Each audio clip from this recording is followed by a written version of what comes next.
मगर साहब, आपकी क्या राय है? धमकी तो दी है, लेकिन आपको लगता है कि वाकई जंग हो सकती है, हमला कर सकते हैं ईरान के ऊपर अमेरिका और इसराइल? देखिए, ऑलरेडी उन्होंने इज़राइल ने ऑलरेडी जो हदफ अपना मुकर्रर किया हुआ है उस पर वो अकॉर्डिंगली काम कर रहा है। देखिए, आप हिज़्बुल्लाह के, हमास के जो सरकर्दा लीडर्स थे, कमांडर्स थे, उन सबको निशाना बना दिया उन्होंने। हिज़्बुल्लाह की कमर तोड़ने के लिए इज़राइल, और ये जो इनिशिएटिव आपको नज़र आ रहा है डोनाल्ड ट्रंप का, ये याद रखें कि इज़राइली वज़ीर आज़म और डोनाल्ड ट्रंप की मुलाकात के बाद की डेवलपमेंट है। तो इसका मतलब ये है कि ये बिल्कुल प्लान्ड है इसमें, और ये वक्ती है।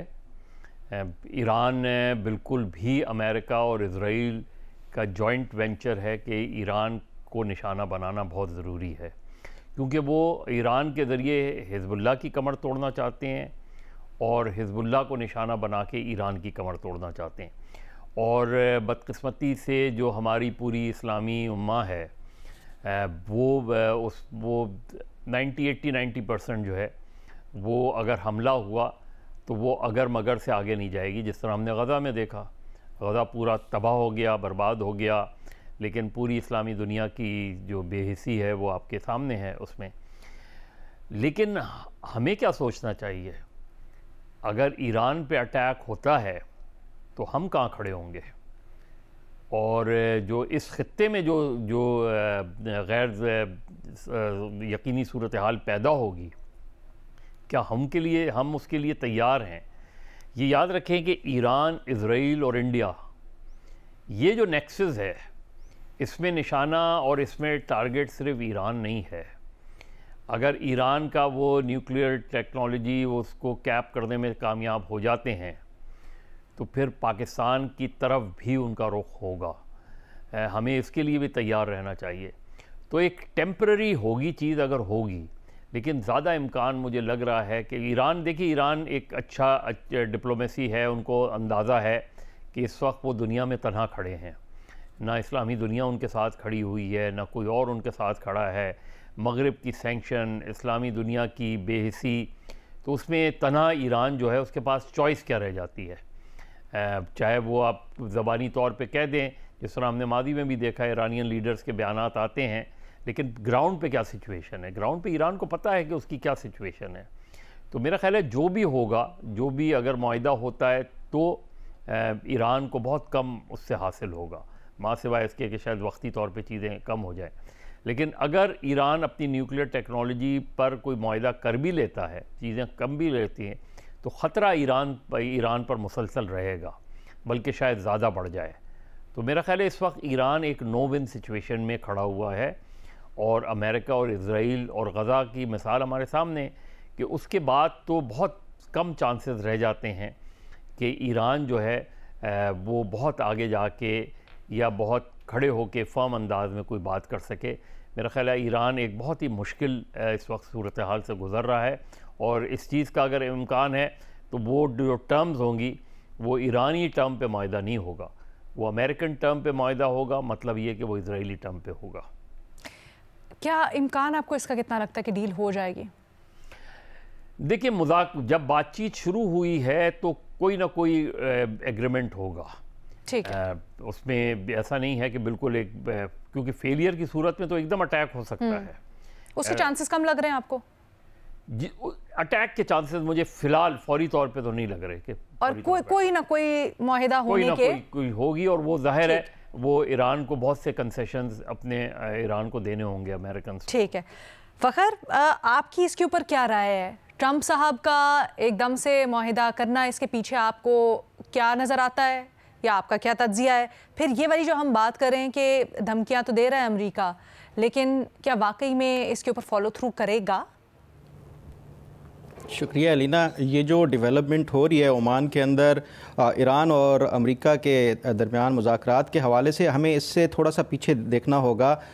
ये जो ट्रंप के स्पेशल एनवॉय हैं मिडल ईस्ट के लिए, स्टीव विटकॉफ, ये यहाँ पहुँचने से पहले सीधा रशिया गए हैं। रशिया में जो रशियन सदर है व्लादिमीर पुतिन, उससे मिले हैं और वहाँ से ही सीधा ये ओमान लैंड कर रहे हैं और यहाँ पे फिर मुज़ाकरात का हो रहा है। तो हमें पहले ये इस कॉन्टेक्स्ट में देखना होगा कि इस टाइम जो ईरान और रूस के आपस में जो ताल्लुकात हैं, तो उसकी बुनियाद के ऊपर अगर ये देखा जाए कि क्या अमेरिका अगर ये मुज़ाकरात नाकाम होते हैं उस सूरत में कोई ईरान के ऊपर हमला कर देगा, तो मुझे नहीं लगता कि ये कोई इस तरह की कोई सूरत हाल होगी, क्योंकि ये इस तरह की नेगोशिएशन और ये जो मुज़ाकरात होते हैं ये टाइम टेकिंग होते हैं। ख़ासतौर के ऊपर न्यूक्लियर के हवाले से जिस तरह बेनज़ीर ने भी बताया है कि जब ये 2018 में ट्रंप एडमिनिस्ट्रेशन के दौर में ये मुआहदा ख़त्म किया गया था न्यूक्लियर पैक्ट का, तो उसके बाद अपने जो ईरान है उसने यूरेनियम इनरिचमेंट का 60% तक जो लेवल है वो उस तक ले गए थे, जबकि जो हाईली ग्रेड यूरेनियम होती है वो 20% तक होती है। और अमेरिका ये चाहता है कि या तो आइदर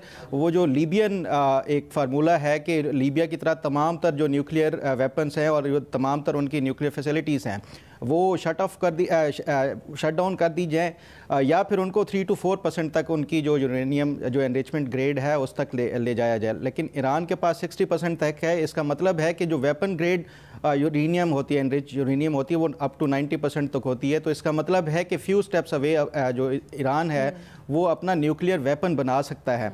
तो ईरान ने अभी भी इन मुज़ाकरात से पहले भी ये एक बयान दिया है बाकायदा कि अगर जो अमेरिका की तरफ से या इजराइल की तरफ से कोई जारहियत की गई तो वो फिर अपना जो न्यूक्लियर जो एनरिचमेंट और अपना जो वेपन ग्रेड उसके उस पर चले जाएंगे और फिर उसके बाद न्यूक्लियर वेपन बनाने के हवाले से भी। तो ये ऐसा नहीं है कि जो यकतरफ़ा कोई अमेरिका धमकी देगा और अपने मुतालबात मनवा लेगा। इसमें दोनों साइडों को, एक तो पहली बात यह है कि ये जो स्टीव विटकॉफ के साथ मुज़ाकरात हो रहे हैं, जो ईरानी जो उनकी अपनी सरकारी न्यूज़ एजेंसी है वो ये रिपोर्ट कर रही है कि ये मुज़ाकरात बरह रास्त नहीं हो रहे, यानी ईरान के जो एनवॉय हैं और अमेरिका के जो ट्रंप के खसूसी एनवॉय हैं वो बरह रास्त नहीं कर रहे बल्कि थ्रू ओमान कर रहे हैं। जो ईरान के हैं वो अब्बास जो अरागची हैं वो उन्होंने अपना जो ईरान का मौक़िफ़ है और जो पॉइंट्स हैं, टॉकिंग पॉइंट्स हैं, वो अपने जो ओमानी हम मनसब हैं उनको दे दिए हैं और उनके बिहाफ के ऊपर ये अमेरिका के साथ बातचीत होगी। उसके बाद फिर ये टर्म्स एंड कंडीशंस है कि कितने जो यूरेनियम है एनरिचमेंट लेवल के तक अमेरिका इनको अलाउ कर सकता है। लेट्स सपोज अगर ईरान ये मुतालबा करता है कि 20% तक, तो उसमें क्या अमेरिका ये इसके लिए राज़ी हो जाएगा कि हाई ग्रेड जो यूरेनियम एनरिचमेंट होती है उस तक ये इनको अलाउ किया जाए। और फिर उसके साथ साथ जो इजराइल का एक हमें ये भी एंगल देखना होगा कि क्या इजराइल इसको अलाउ करेगा, क्योंकि नेतन्याहू ने तो ये भी बयान दिया हुआ है कि ये इनकी तमाम तर न्यूक्लियर जो फैसिलिटीज़ हैं उसके ऊपर बम गिराने चाहिए।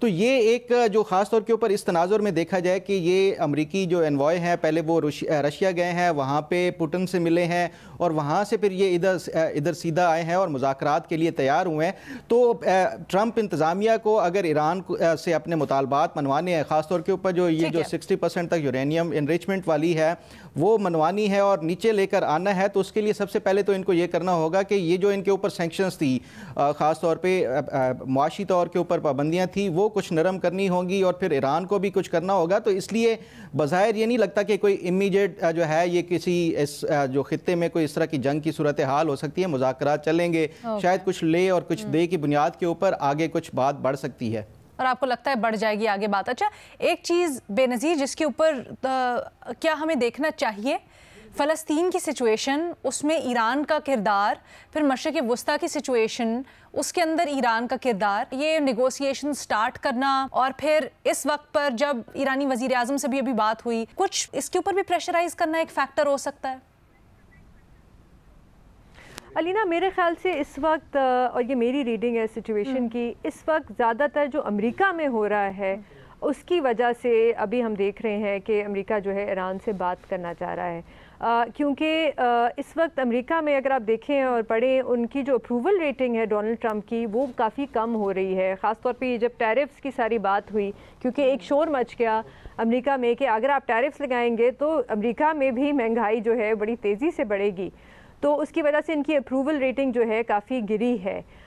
तो मेरे ख़्याल से इस किस्म की चीज़ें अक्सर तब भी की जाती हैं ज़रा डिस्ट्रैक्ट करने के लिए अपनी लोकल पब्लिक को। एक आपको चाहिए होता है कि कोई डिप्लोमेटिक विन आपको मिल जाए।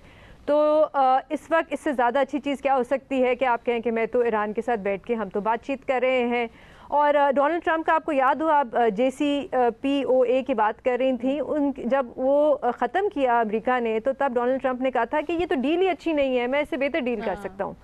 तो ये भी एक चीज़ है जो हमें याद रखनी चाहिए कि अब जो भी डील होगी, और कोई ना कोई, मेरी ख्याल से कोई ना कोई डील ही होगी, मेरा नहीं ख्याल है कि जंग की तरफ अमेरिका जाएगा इस वक्त, लेकिन अगर जो भी डील होगी उस पर डोनाल्ड ट्रंप चाहेंगे कि उनका ठप्पा हो।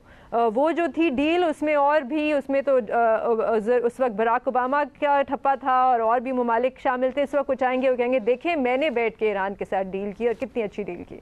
यानी कहीं ना कहीं फ़लस्तीन पसे पर्दा नहीं हो सकता इसका एक फैक्टर, बल्कि जो डोमेस्टिक पॉलिटिक्स है शायद उसकी तरफ से तवज्जो हटाना हो सकता है, एंड देन दीगर फैक्टर्स। अब देखते हैं डील में क्या सामने है, जो मुज़ाकरात हो रहे हैं, बातचीत हो रही है, वो क्या रुख लेती है, फिर उसके ऊपर भी ऑब्वियसली हम तज्जिया तबसरा करेंगे।